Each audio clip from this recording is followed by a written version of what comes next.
Hello, and thank you to the 600 of you who have registered for Cal-APABA's APAs versus Hate conference. My name is Vicky Cho. I'm a partner at Houston Hennigan and the secretary for the Southern California Chinese Lawyers Association. Scala is proud to be presenting this panel in partnership with Cal-APABA. Before I introduce our panelists today, I wanted to recognize the very generous sponsors for this conference: Davis Wright Tremaine, Hanson Bridget LLP, Procopio, Squire Patton Boggs, Wilkie Farr and Gallagher, the Dolan Law Firm, Zathrina Perez, and donors Oric, the Northern California chapter of the Iranian American Bar Association, and our other individual donors. I want to also thank our community co-sponsors for their support and allyship. The purpose of this conference is to inform, but also to inspire action. If you are a lawyer and interested in serving as a referral for victims of hate incidents or hate crimes, please sign up at these websites. So today, our panel is focused on preparation for the return to in-person school.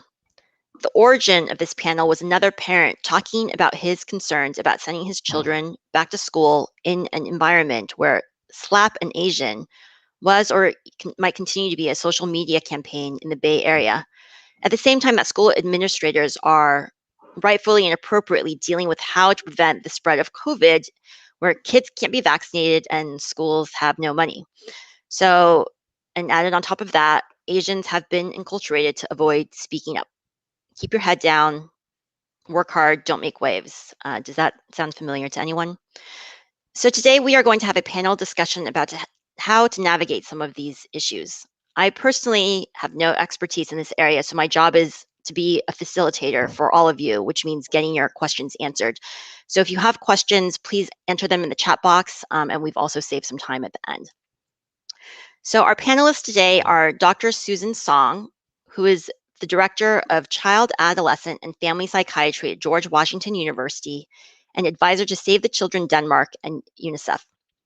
She has dedicated her career to caring for children and families affected by the spectrum of uncertainties and dangers, from ordinary stress to egregious human rights violations. She holds an undergraduate degree from the University of Michigan, medical degree from the University of Chicago, and finished her psychiatry residency at Harvard and pediatric fellowship from Stanford. Aware of the impact of the social impact on well-being, she earned a master's in public health policy from Harvard and a PhD from the University of Amsterdam, focusing on intergenerational stress.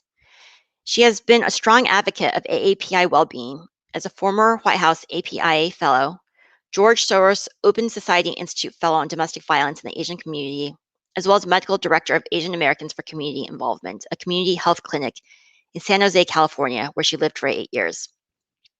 She is currently based in Washington, D.C., where she has a clinical practice and is writing a book on adapting through adversity. We are extremely lucky to have Dr. Song join us, especially with her busy schedule. In the current climate, Dr. Song, with her expertise, has become a very sought-after speaker and TV commentator, so you may have seen her or may see her on the news. We also have Carol Jung, Director of Education Advocacy at the Learning Rights Law Center. She was previously the Director of Los Angeles Medical Legal Collaborative for Education. Before joining Learning Rights, Carol developed almost 2 decades of experience representing children with special needs and their families during IEP meetings. Carol is well versed in what the law allows families to request and when it might be appropriate to invoke the law in dealing with hate incidents at school. And finally, we have Lindsay Gotanda, who is the Deputy Superintendent at Palos Verdes Peninsula Unified School District and is one of very few AAPI at the top of school administration, even within California with our high AAPI population. She previously served as a high school teacher, middle and high school counselor, and was formerly the principal at Culver City Middle School. So she brings relevant experience at all the different levels relevant to our conversation today. She has a master's degree in counseling from Loyola Marymount and a doctor of education from UCLA. We have one of her only free hours this entire week, so thank you very much for joining us. So I want to start with Dr. Song.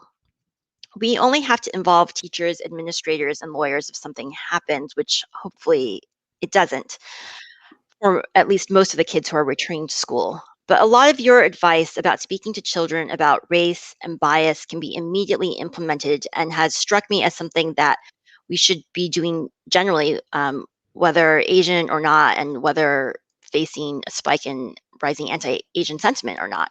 So, can you please talk to us about how parents should be speaking to children about race? Is it important to inculcate racial and cultural pride, and how do you do so? Yeah, thank you so much for having me. You are right that we don't need to, and we actually shouldn't wait for school to start before having these conversations about race and racism to kids. So, studies show are very clear that when people are isolated or they face their own mortality, like during the pandemic, we more aggressively other those who don't have the same beliefs as us, those who don't look like us. Adults are stressed right now. We're all stressed. We forget about the impact the pandemic has had on our ability to have compassion for those people who are different than us, who have different beliefs than us. Our kids are no different. So when kids are stressed out, which they will be when they return to school, because they've just been away for a year and they've had to manage all this stuff, and they might be wearing masks still, probably, and distancing. When kids are stressed, they will either act out or they zone out.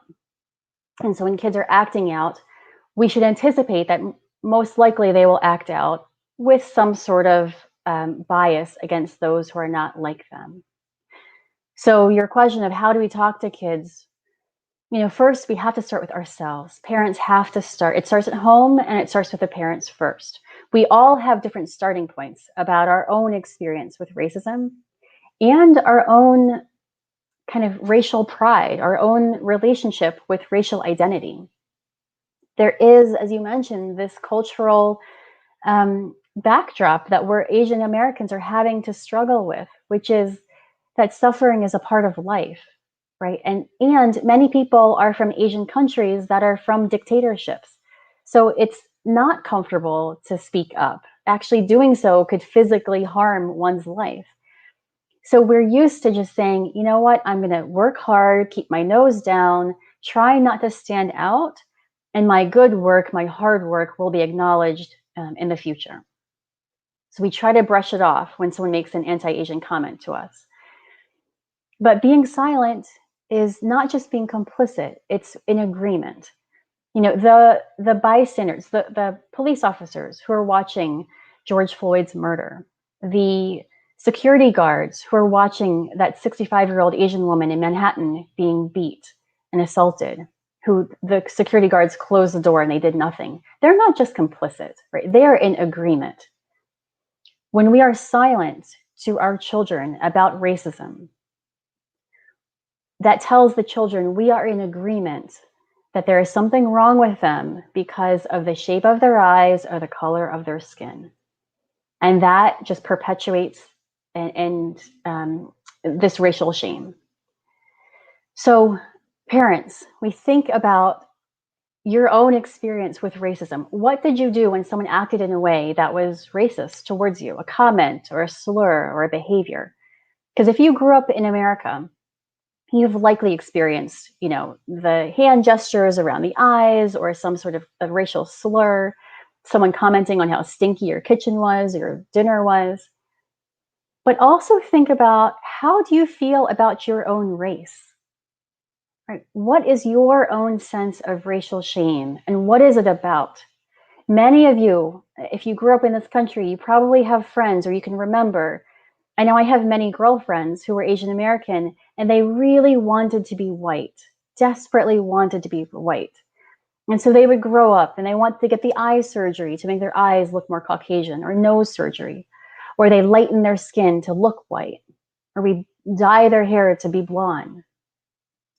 Right? So what is your own relationship with your own racial shame and racial identity? Because children absorb, they're like sponges, right? We think they don't know what we're talking about.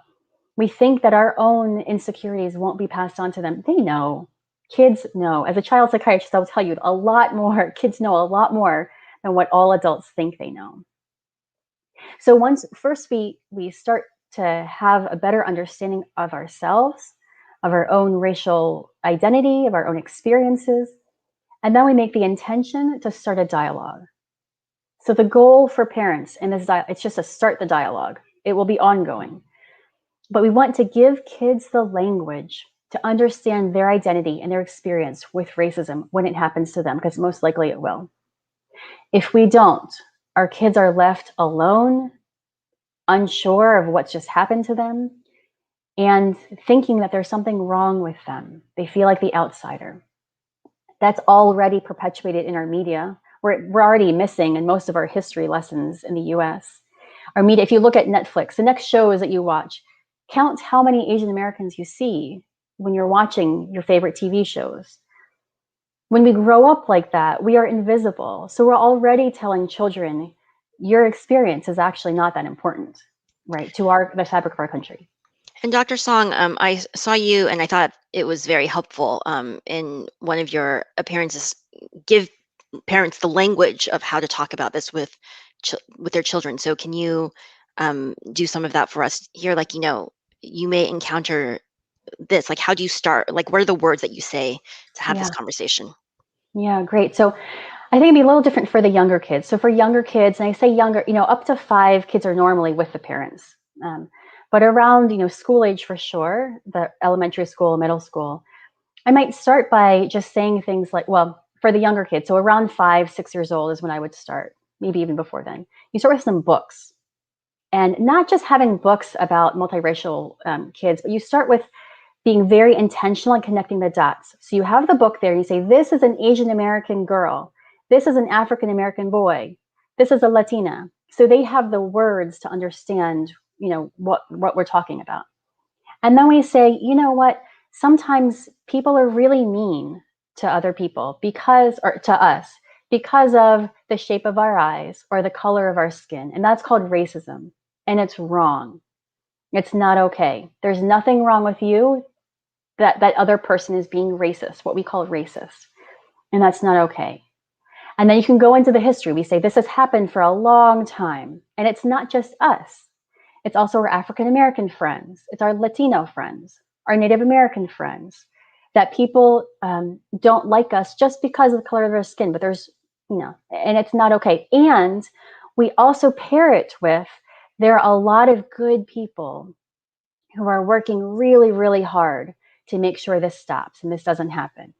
And so you focus on not just the racist people, but you focus on the movements and the collaborations and the allyship that are really protecting kids. Now, for older kids, go ahead.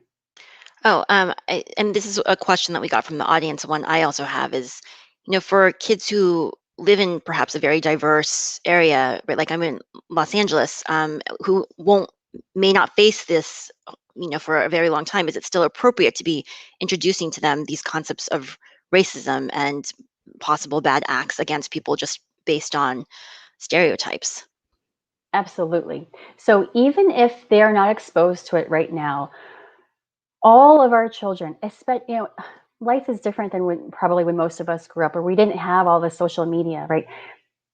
Kids right now are seeing so much online on their social media that they are seeing actual accounts of people being assaulted. And it's replay. The media is replaying it over and over again. The death of George Floyd, I mean, it's amazing. How many times have we all seen that horrible video? Our kids are witness to that. They might not talk to you about it, but I assure you, they are seeing it. They're hearing it. And they don't have the context to understand why that's bad and what's happening.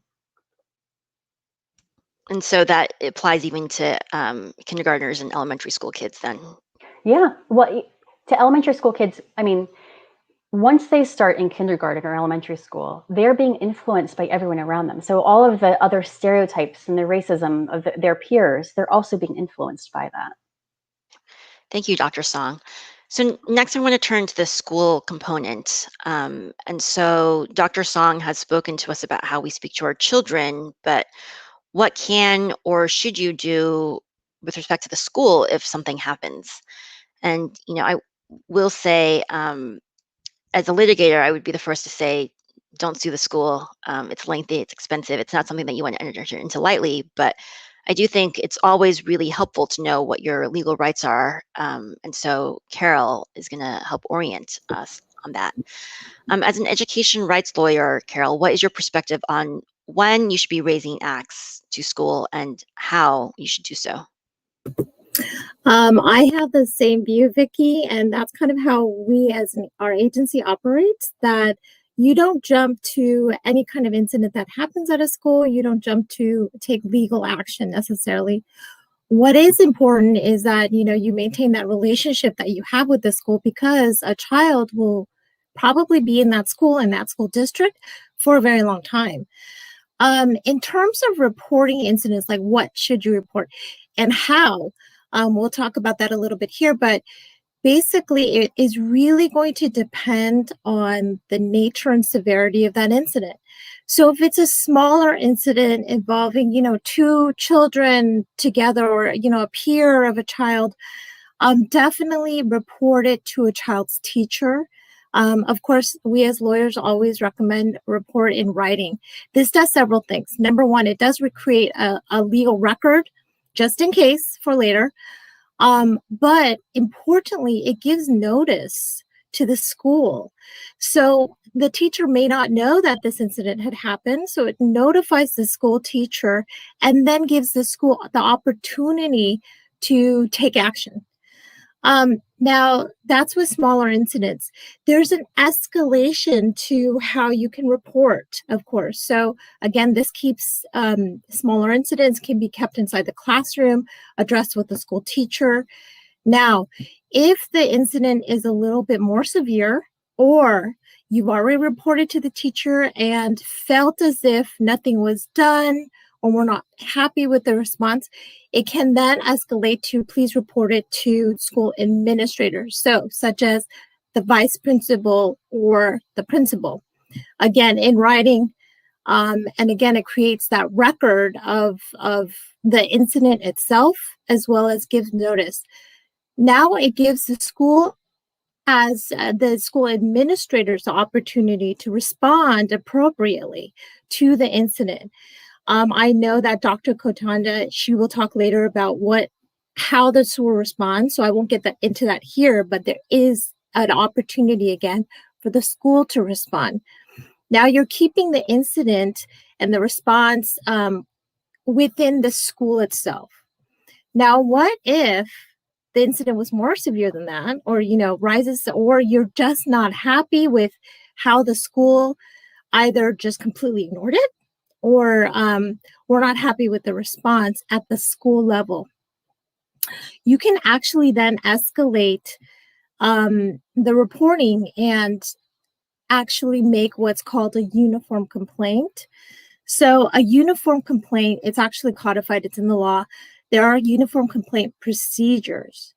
And this now raises the issue or the incident to the district level. So again, you're reporting to the teacher, then to the school site administrator, and now it's going up to the district level. And this recognizes that many concerns raised by students and parents are basically, they're the responsibility of the education agency to take care of. And this does UCP, or uniform complaints, covers discrimination, harassment, intimidation, and bullying against any protected group. So what we're talking about today definitely falls under this type of complaint procedure. It is really easy just on the practical side. It is very easy to file one of these. A lot of school districts will have the procedure clearly laid out on their website, and even a form of how to do it. And again, this keeps it then within the purview of the school district. And again, giving the school district an opportunity to respond appropriately. I'm going to get into also briefly, if I've got time left, I think, into what happens then if you're not happy with the school district response, or if it's a more severe incident. So with this, And again, now you're taking it outside of the hands of the school staff and the school administrators or even the district itself. There's something called an OCR complaint. So it's a complaint to the Office of Civil Rights. So this would apply if there's an incident and maybe it doesn't even involve another student. So this can happen, unfortunately, sometimes where there's a program, a policy, or practice in place at the school that is actually discriminatory. So now we're not talking about another child maybe harassing or bullying a fellow child, but staff persons or actions at the school level that would be considered discriminatory. So what are these type of so what would fall under the purview of like a OCR complaint or Office of Civil Rights complaint? It's basically, let me give you a couple examples. So if there is the bullying and the school is allowing that bullying or harassment to take place on the basis of race, the school's actions causes or fails to prevent students from feeling safe at school due to a protected class, or if the school, a policy or practice treats one group of students differently than another group. Okay. So this type of complaint with the Office of Civil Rights, again, it's because the Office of Civil Rights enforces the federal laws, or it's the federal civil rights laws, so preventing discrimination on the basis of race, color, nation of origin, and so it prohibits these types of discrimination in program or activities. And beyond discrimination, does a teacher, a school have responsibilities to intervene or to stop bullying if it's happening? So a good question, Vicki, because this actually goes into the next escalation a little bit. Because in general, by law, schools do have a legal responsibility or duty to supervise students under their care. So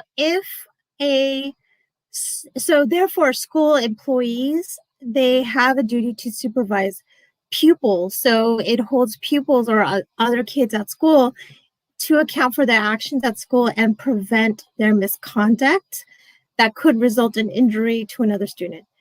So definitely, if that happens, this could even rise to the level of a crime or a tort. It definitely,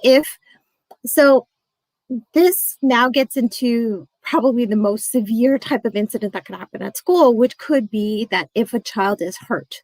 So if there are damages, they are hurt either physically or psychologically, and there are resulting damages, actual damages. First of all, it's a crime, so please report it to appropriately as a crime. But secondly, a school may be held liable under tort law. So, and that is again because of the duty that they have that I just talked to you about, to reasonably supervise students. And then you get into now, this is full-blown litigation. But again, that is only reserved for the most extreme cases and incidents. And you have to, as a parent or as, someone advising someone, need to sort of judge where perhaps the incident falls on that continuum. And so, Dr. Gotanda, from your perspective, from the administrator's perspective, what do you think is appropriate to be reported? What do you want to be reported? What's the perspective from the school? Thank you so much. So I'm going to dial it back a little bit. I'm going to say for parents, I think it's really important as your kids are coming back to school is to really start with having conversation with your kids about what's happening at school. So questions that you can ask, and obviously you can, change these to be age appropriate. Who did you eat lunch with today? How is that going? Did anything interesting happen in class? Has anyone been mean to you at school? How about online? What about your friends? And that will give you a sense of really what your children are experiencing at school. Because I think to, Vicky's question around, if it's big or small, how is it that we kind of escalate some of these incidents up? And I think it's really important as students get older that you have to also keep in mind that many students are not going to want their parents to report things to school. And that becomes, and it's a social thing, right? And that becomes really a family choice. What I always ask parents from the time I was, a teacher, a counselor, if there are things that you believe are upsetting to your child or impacting your child, please say something right away, because your teachers, your school administration, they cannot do anything if they don't know. What we often find in schools is that, parents have a number of incidents that have occurred. And finally, there's one that, is the straw that breaks the camel's back, if you will. And at that point, parents are really, really upset because they have this, file of things that have been going on for, months or years or whatever it might be. And, this one incident is really the one that they want to hang their hat on, when all along we could have had the opportunity to really resolve some of these things. I think when it comes to student behavior, our goal is to ensure that those actions and behaviors do not continue to occur. And so at younger ages, when they're smaller things, if you take them to the teacher, oftentimes they'll have the kids talk to each other because when they're kindergartners, sometimes they just say things because developmentally, that is kind of where they're at in their decision making and their thought process. As students get older, it becomes very important that, students are able to articulate to one another also kind of how that impacts them. And there's times where parents don't necessarily want them, to talk to the other student if it is a large incident. I always ask that if there is a concern, just like Carol has mentioned, please talk to the teacher. If there is an issue with the teacher, because this does also become something that pops up in schools, is that students feel marginalized within their class, right? And, to be honest with you, as an Asian American growing up, my parents cared that I got really good grades, but we really didn't have conversations about how I was feeling in the classroom or how my teachers were treating me. And so if there is a teacher issue, that should go straight to your administration, or if it's something that's egregious, it should go straight to the human resources department of your school district. So, the escalation and the progressive discipline, both for students and teachers, is very much, it should be aligned to what is, what the incident is. And should parents, and I'm sure I'm expressing something that other people feel, have to be worried about annoying the teacher, or, because you don't want to be that person who's like always complaining about things when it's just like, oh, kids are kids, right? So I think there's a fine line, right? I think that, obviously if somebody looks at a kid the wrong way and every little incident, it does feel like it could be, that parent again. As students get older, one of the things that I would often, and I, as a counselor, I would attend these meetings with my students, or as a parent, parents should attend these meetings with their student to really have the student talk to their teacher as well. I think one of the most powerful things that teachers experience is when kids say, I was very hurt by what you said, or it made me feel this way, because I think sometimes when teachers have 35 students in front of them, and being a teacher of 10 years myself, I was a high school teacher, you don't always understand the impact that you're having on kids, right? Just like sometimes as parents, we don't realize the impact we're having on our kids every single day. But as Dr. Song said, they're watching. They know, they hear it, and they feel it. And so it's very important that, if you're in a position to have your student advocate for themselves, I think that's really important. But I think, Vicki, to your point, you don't want to be the annoying parent, but I think that's where you have to kind of determine, is this something that is impacting my child in a negative way to the point where they don't want to go to school, to the point where they're very upset about talking about the class? They don't want to talk about those friends. They're avoiding. School avoidance has become a pretty big thing that we're seeing in schools. I see people nodding their heads. And a lot of that happens because of the way kids feel about going to school and just the social impact that their peers and or teachers might have. So, we do recommend recommend that if you see those types of behaviors from your child or they're expressing things, we're also seeing them psychosomatic. So we'll see kids who, for all intensive purposes are healthy children who suddenly have stomach aches or they're having migraines. And that to us is an indication that there is some sort of internalization of something that's impacting them negatively that will not allow them to go to school. So I would say when those things happen, those are times that you need to talk to your school. So, some kids are on the spectrum, right? So some are more expressive, and then some, it's right. Like you're only going to know that something's wrong because there's something psychosomatic, and hopefully the parent knows enough to figure out that it's not just a cold or something. But I mean, do you have any other tips on like how you can figure out if there is something that you need to talk to your child or school about? Because sometimes your kid's not going to want to express that. So I'll pop in on this, but I also think Dr. Song will probably have some tips as well. So I think starting those conversations with the children about how their day goes and making that a regular practice to start with is a really good thing. It's something that, we don't always make time to do, but we need to, because I think that line of communication becomes really important, because then you really know who your child is. As they get older, they stop talking to you. And so it's also important that, I'm a big fan of looking through the backpack, right? Checking in with their teachers just to make sure, like, how is Lindsay doing in class? Is everything okay, right? Because while that isn't an extra email or an extra conversation that the teacher has, it shows that you really are invested and you care. If you really feel like your child's being reclusive and they live in your household, I would say toss that bedroom, right? Because, as invasive as it might seem, oftentimes there are kids who are doing a lot of things right in their parents' homes, and we're sometimes just too busy to even notice those things.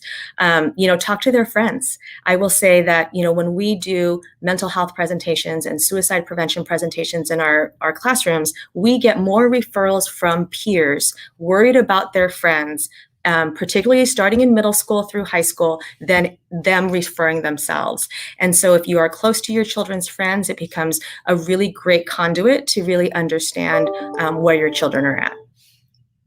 Dr. Song, do you have anything to add?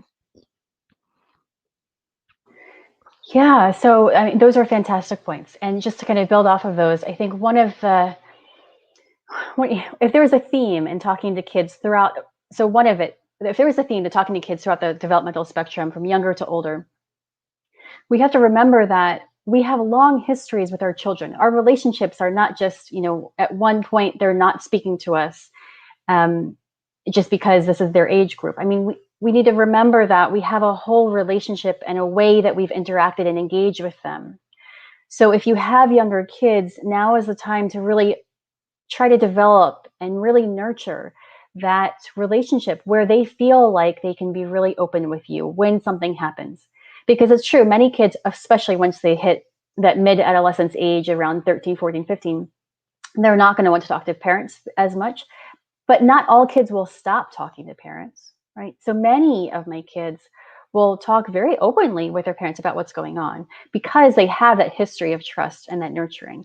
Now, right, how did they develop that relationship of trust? Yeah, a lot of it is respect. So we respect the kids for who they are. We engage in how they're, not just in their grades, but we engage with how are they feeling. And we also show them in ourselves. So we can say, a really stressful thing happened to me at work today, if they're a little bit older, even if they're younger. But we share that.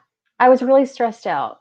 My boss got really mad at me today, and it really made me feel small and humiliated. And you give them the language of feelings. Because how many of us, we just don't grow up, we don't know how we feel. If I ask someone, how are you feeling? It's good or bad. It's sad or angry, maybe anxious, right? But that's it. We have 4 words in our vocabulary for emotions.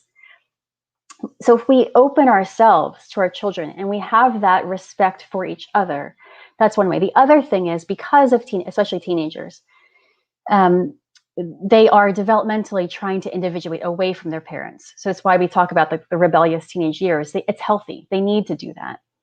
We can displace. So when we're talking to our kids, it's always good to ask about their experience with racism. So, for older kids, we can say, if you want to introduce a topic right now, let's say, you say, there's a lot in the news. Something's going on in the news, and I'm really worried about it. I want to talk to you about it because it's really important to me. This is racism. And you talk about, you give the whole context and the background around racism and the history and all, whatever you want to do. And then you go into your own experience. When I was a kid, this happened to me. And this is what it did to my identity and how it made me feel. And I don't want it to do that to you. Right. And so you start to share. Kids, it softens them. They see you as a real person and not just that authoritative figure. And so you ask them about their experiences, but then if they shut down and they say, nothing's ever happened to me, because most kids, it's just embarrassing to talk about. We ask, what about your friends, right? Your best friend or any other friend who might be Asian American or Black or Latina, whatever. Ask, have you seen anything happen to them and what happened then? And we really need to protect kids by preparing them. You know, a lot of people think we just cross our fingers and hope, oh, they'll never experience anything racist. Of course they will. If they don't experience it, they're going to witness something happen. So we have to teach them how to be an allied bystander so that they know what to do when someone says that racial slur in class or the teacher makes a comment and they're feeling really shy or scared or they don't know what to do about it. We have to prepare them so that they feel more empowered, so they know what's going on. And I do want to get back to the school remedies discussion, but there was an audience question. You know, what recommendations do you have on what to say to older kids, middle and high school kids about racism? And Dr. Song, you kind of started to go there. You know, in terms of what happens if you see something. And so, can you give some more tips about what the content of the conversations could be for some of these older kids? Yeah, so for older kids, you know, you start the conversation, as I just mentioned, like, oh, something happened in the media, or there's a lot going on right now, these protests you're seeing, and there's a lot of racism in our society, and it's been happening for a very long time. And you teach them, it's never to. I mean, I have a 5-year-old. I was teaching her about slavery over the summer with Black Lives Matters, and it's awkward, it's uncomfortable. But once you get over that, it's actually really easy to do. And it parents, when we have these discussions with older kids too, with teenagers, it teaches them not just about racism, but it teaches them what is acceptable to talk about, what feelings are okay to have, and which feelings are okay to talk about. So if I'm scared because I've experienced, and I'm ashamed of my own prejudices against other people, or my own experiences of racism, then it tells the kids, we can't talk about that. That's just weird and dangerous to talk about. So we're not going to talk about it. So we want to open that conversation. We say something happened in the media. This is racism. And you talk about the Asian American experience. You know, Vincent Chin is not long ago. That's all in most adult or parents' history, right? We talk about that. You have them sit down. Eugene Lee Yang did a really nice video called, I think, We Need to Talk About Anti-Asian Hate. It's on YouTube. He does a really nice job. It's like a 1-hour thing that goes through some of the Asian American history. So you sit down with your kids, your adolescents, and you watch that with them. And you ask them how they're feeling, what their experience has been, and what's come up for them. And then you'd say, when this happens to you, what do you think you should do? Let's say your best friend makes a comment about, something about your eyes, or, makes a racial slur, just jokingly. What are you going to do about it? And you role play with them and you help them prepare. Thank you, Dr. Song. So this, we have some questions that I'm going to work into the next piece, which is, how, once you've reported something to a school, or even if you haven't reported something to a school, how can you be comfortable that the school is taking actions that you want with respect to some of these topics? And to the extent that your school doesn't already have cultural diversity events, how do you try to encourage them to do so? So I'll talk about individual incidents first, and then we'll talk about just kind of, the school campus. So I think when individual instances happen, so for example, if there's a complaint against the teacher or if there's something that happens with a student, oftentimes and I'm going to use the word victim just for lack of better terms, the person who is getting the discipline, oftentimes the victim's family is not going to know exactly what the outcome was. I'm a big believer in, sure, you can suspend a student, that's not a problem, but it doesn't necessarily mean that when the student comes back after their suspension that it's not going to happen again. And that the goal of discipline is to make sure that it doesn't happen again. And so I think one of the questions to the administrator or the counselor, whoever's doing, the work is, how can we ensure that the two kids are not going to have this instance again? Or how can I be ensured that, the teacher is not going to create a space that makes my student feel marginalized or whatever it is that happens? And I think that's a fair question to ask. So I think that's the first thing that you can ask, because you will never know the details because of a personnel reason or because of student privacy. You won't know exactly what happened to the other students. And that does make, parents sometimes frustrated because they don't really know exactly what the outcome is.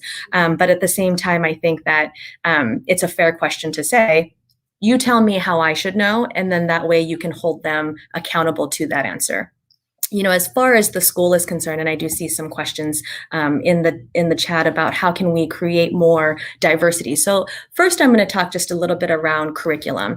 I was the assistant superintendent for educational services here in the district prior, so I have a lot of experience with curriculum. Our new history social science frameworks do have a section in it, and they were rewritten specifically so that the contributions of people of color and diversity are represented in the curriculum. And so one of the questions would be to ask the teacher, tell me how you're implementing the new frameworks so that those diverse figures are showing up in the curriculum. And that should be an expectation. Now, one of the things that I think is sometimes difficult is because what you don't want the teachers to do be like, okay, everyone, it's Asian American month. We're going to focus on this, right? We want it to be something that's seamless, that happens in our classrooms, not just in history, but it should happen in all of the classrooms, and it should be infused. Sometimes it's easier said than done, but I think the first question is, how are you, infusing these new standards? The second thing is really around the school and the campus culture. And so, here in my district, personally, we do have a PTA council who has a diversity, equity, and inclusion group, and then they have their own subsequent representatives at each of the school sites that are doing some of the work. I will say, as a district administrator, my one ask if parents, want to form that, I think you're going to have principals that are a little bit hesitant and cautious, just like, the question here. And I think the question is, what work can we do together, and how can I help with that? At the younger ages, I think it's really important to, have school-wide events that really talk about inclusivity and diversity, in addition to how they set expectations for students to interact with one another. And so, if talking about race is something that somebody is uncomfortable with, then the next question becomes, so how is it that you promote diversity and inclusivity at your campus? And if they are not doing anything, how can I help you with that? If you have a very open school and they want to do something, you have a district that's very open and they want to do an Asian American curriculum, I think that it's great. Oftentimes teachers will put in proposals for courses. I myself just actually got an ethnic studies course approved as an elective last night at our last board meeting. So, I do think that there are pathways to do this, and it really is going to be dependent on your school district, and kind of where they're at in their journey, because I will say, like all of us, we're all growing through this journey. And so I think that you're going to find varying levels of comfort, but I think that there are places and inroads so that you can start doing the work with your school administration and or your teachers. And can you repeat, what's the new standard that you referenced, and how can parents find it to bring it to their teachers? Sure. So it is the history social science frameworks, and they can find them on the California Department of Education website. I believe that, if my memory serves me correctly, it was 2016 that it was approved by the California Department of Education. And so the school district should be doing not just training for their teachers, but they should also be looking at updating their curriculum in order to infuse those things. I think From an educational services perspective, one of the conversations about having more diverse authorships, whether it's in novels or if it's in short stories for an English language arts class, I think that's a great place for a principal to also start having conversation with teachers. And that was a conversation I personally had with some of the teachers in our district. Thanks, Charles. Looks like Charles found it.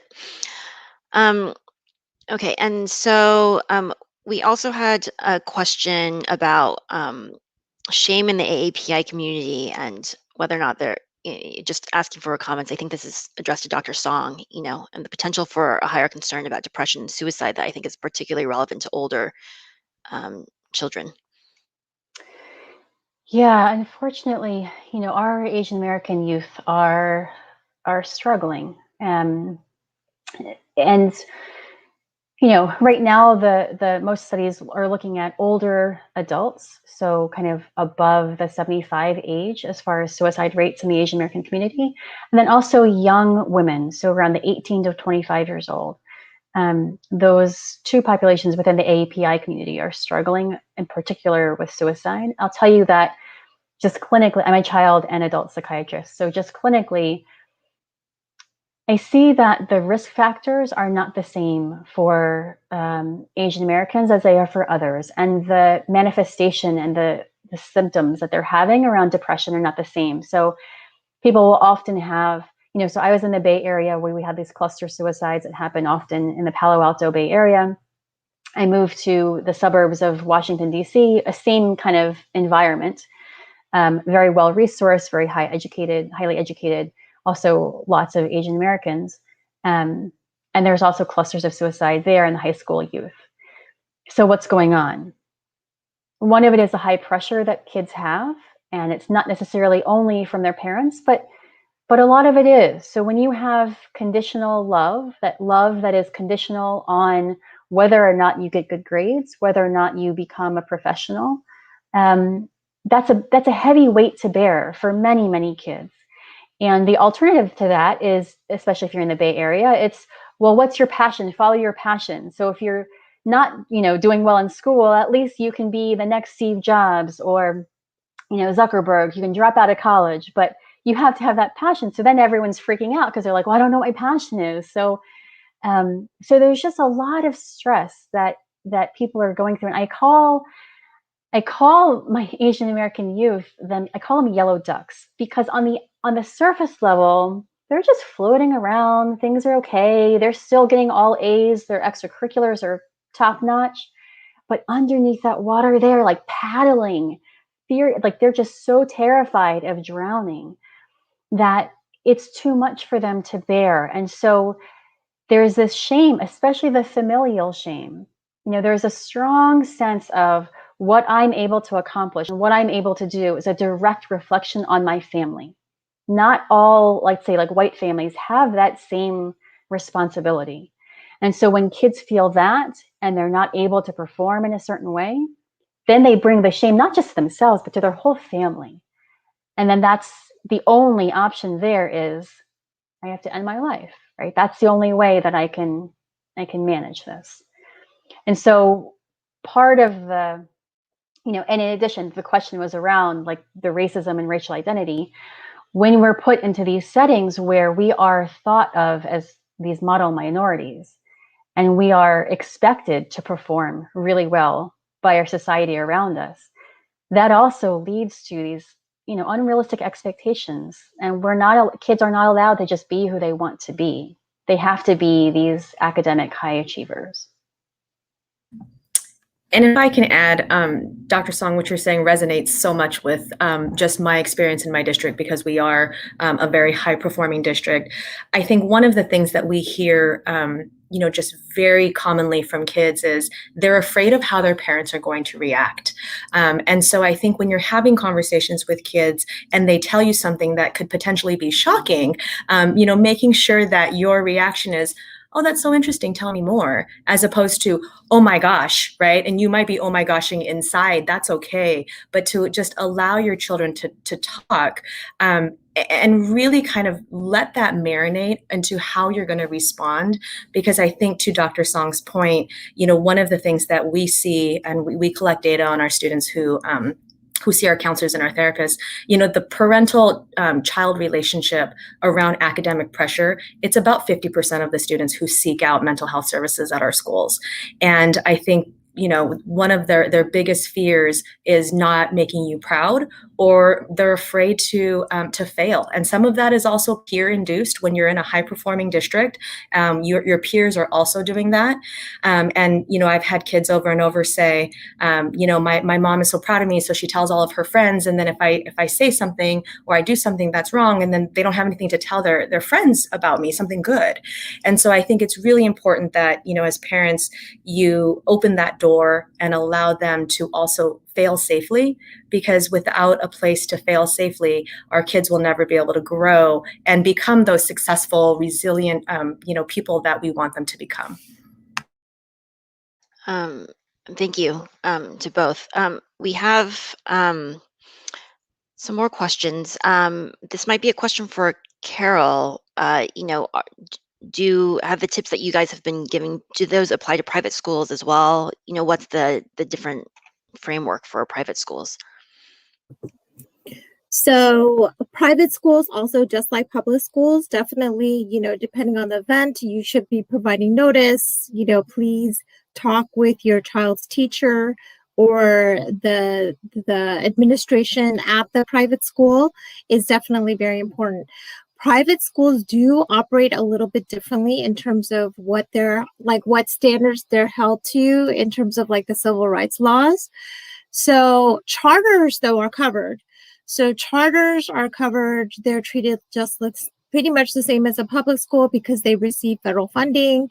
So it's kind of on how you receive funding. So if you're a private school, they don't receive federal state funding, they're probably not bound by some of these civil rights laws in the same way. So that's really going to depend. But it is correct that the private schools are different. Especially religious institutions are often exempt from some of these laws as well. So that is a very good question. But duty to supervise, that's just civil. That's a tort. Yeah, that is actually a little bit different. So any kind of crime is a crime. It's not going to matter whether your child is in a public or private school. And yes, if there are damages, the child is actually harmed, and it rises to the level of a tort, then yes, that of course applies as well. So that, because that has nothing to do with now, civil rights legislation or anything like that. So, and then we have two questions that make me pretty sad. One is, my 6-year-old is afraid to go to school in person because she thinks people will make fun of her for looking weird. Any advice on how to talk to our young children? Yeah, so I can take that one. Yeah, that is very sad. And what's also very sad is it's not uncommon. I just had my friend sent her 5.5-year-old back to school, to kindergarten. And on her first day, she came back in tears because someone was calling her, making fun of her because she had the China virus. She's Korean, but they were making fun of her because she has the China virus and she's stinky and dirty. And so he spent the whole day making fun of her. So this is happening, right? This is what happens when many of our kids go back to school. And we assume that, 5, 6 years old, that's not going to happen, but it is happening. So how do we talk to her? So the first thing is, again, to mention that we talked to them about the concepts of race, because race is a social construct. And if many people, if you weren't born and raised in the country, if you immigrated here later, you might not have had these experiences yourselves with racism as a child, if you were from, let's say, Asia. But we have to talk to kids about what race is, what racism is, and how that is wrong. But so at least they have the vernacular, they have the framework to understanding, okay, this happened to me, I know that this is racism and it's wrong, it's not about me. So for the 6-year-old who's scared, so nothing has happened to her yet, but she's scared that someone's going to make fun of her for being weird. We ask her, what do you think weird means? It might not be anything, racial. Maybe it's a clothes she wears, or if she's wearing glasses, I don't know. But you ask her questions about what they mean, because at that age, they have what's called magical thinking. So she might think that she's weird because she has, because she carries her blankie around with her still, or who knows what it is, right? But they might have these things that we don't necessarily think about. So we ask the child, what is it that's weird? And then we help to explain, maybe with some books. So I love using books as a resource for kids. You use books about, and you show, like, if there are any books around kids who are being bullied, right, and what they do, or kids who are different. Maybe they have a physical disability, right? Maybe they're just different in some way. And how do we respond to that? And we try to tell kids that if someone is being mean to you, it's because there's something that they are going through themselves. So I talk a lot about these buckets. We all have a bucket, and you can fill the bucket, and that makes us feel really happy and really good. Or you can empty someone's bucket, and it makes us feel really bad. So when someone's emptying their bucket, they're being mean, they're a bully, it's because their bucket is really empty, and they need to borrow and take away from your bucket to fill their own bucket. But it's not right. It's wrong. There's something wrong with them, though. Again, to always emphasize, it's not you. There is nothing wrong with you, because you, whatever that weird thing is that she thinks it is. You just mentioned it's that other person who's trying to fill their own bucket, and then you tell somebody, especially at that age. The 5 Ds, I don't know if you all seen the Hollaback 5 Ds of being an allied bystander. And it's not just being a racial ally, but it's just bullying in general. So we talk about, for parents, you can distract, right? Or you can, you think of your own way to respond when something mean like that, when something mean happens. For many people, they might want to distance and just say, you know what, if someone says something mean to me, I'm just going to leave and I'm going to go tell somebody, because that's what makes me feel safe. If they're a friend and you're an older child, then you can actually go towards them, that child, and say, what you said, that was just wrong. It was really, really mean. Like, did you really mean to say that?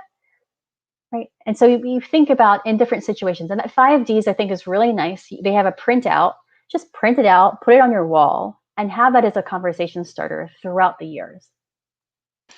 Thank you, Dr. Song. And we have just a few minutes left. So the question maybe for Dr. Gotanda is, would it be reasonable to ask a school to have a hate crime policy? 6-year-old was slapped at school because of the Asian hate challenge. I mean, that's so unfortunate for me to hear. It's heartbreaking. And absolutely. So your school district, if it's a public school district, likely has a board policy already in place. And oftentimes school districts will have those posted where they can be publicly accessed. So if you look at the school district website, you're able to do that, and you can just do a little search function for hate or discipline, and those policies will come up. If you're unable to find it, you're welcome to talk to your principal and or your district office. Usually it's the student services person at the district level who will be able to provide that board policy for you. And that oftentimes will outline what those disciplinary procedures should look like, depending on the severity of the issue. And in this case, obviously, if it was physical, then that is a pretty severe instance. Okay. I have one question, but it's probably too lengthy for the 2 minutes that we have left. But maybe in 1 minute, Dr. Song, do you have any tips for like biracial children or people with like mixed backgrounds? Yeah, many of the concepts are the same. I think the difference would be in, especially like, let's say, adopted children as well, to think about what your own experiences are and your own biases and your own stereotypes that you might have around, your children.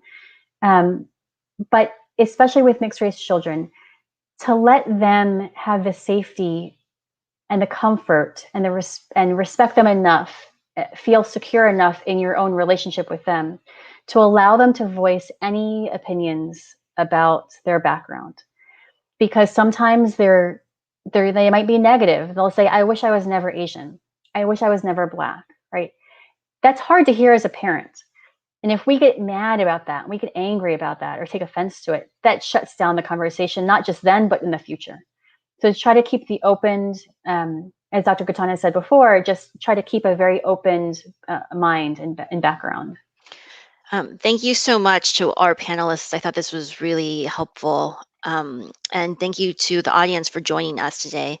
The next panel in this conference will take place next Tuesday, April 21st from 6 to 8 p.m. Know Your Rights. It will be a panel discussion plus breakout room on the topics of victims' rights, employment, and housing discrimination rights, and some more on education rights. Thank you, everyone, and thank you, Cal-APABA.